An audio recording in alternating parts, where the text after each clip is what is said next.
Magandang gabi po, Luzon, Visayas at Mindanao. Panibagong tensyon sa pagitan ng Pilipinas at China sa West Philippine Sea. Isang di patukoy na resupply vessel ng Pilipinas at isang barko ng China Coast Guard ang nagbanggaan sa Ayungin Shoal. Ayon yan sa ulat mula sa TV network na pinatatakbo ng gobyerno ng China. Sabi ng China Coast Guard, Pilipinas nila ang may kasalanan sa insidente. Walang binanggit ang China na nasaktan pero ayon sa isang mapagkakatiwalaang source ng GMA Integrated News, may isang sundalong nasugatan. Narito ang pagtutok ni Joseph Moro.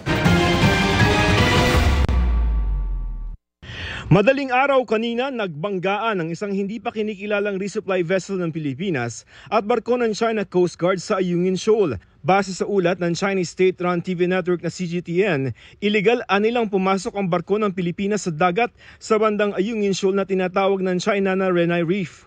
Nagsagawa raw ang CCG ng control measures na naaayon sa batas. Sabi pa ng CCG, ilang ulit nila na binaliwala ng barko ng Pilipinas sa mga babala ng China at sinadyang lumapit sa isang barko ng China sa unprofessional na paraan na nagresulta sa banggaan. Lumabag nila ang Pilipinas sa international regulations for the prevention of collisions at sea. Ang Pilipinas nila ang may kasalanan sa insidente. Walang nabanggit kung minasaktan o may nasirang barko. Pero ayon sa mapagkakatiwalaang source ng GMA Integrated News, may isang sundalong nasugatan sa insidente. Nagsagawa na ng medical evacuation at inaalam pa ang kondisyon ng sundalo.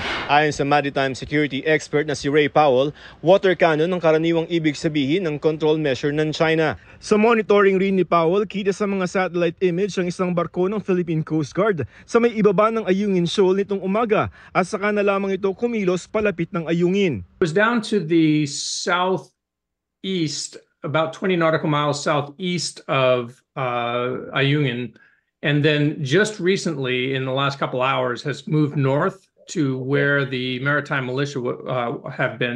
May 3 raw na barko ng China Coast Guard at 12 maritime militia vessel base sa automatic identification system na pinaka-ID ng mga barko pero maaaring i-off ito.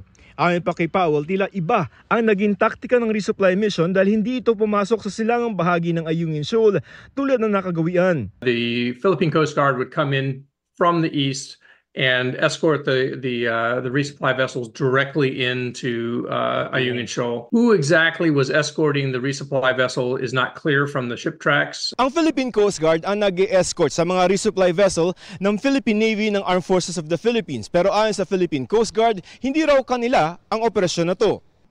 Ang Armed Forces of the Philippines o AFP hindi na raw papatula ng anilay mapanlinlang na aligasyon ng China Coast Guard. We will not dignify the deceptive and misleading claims of the China Coast Guard.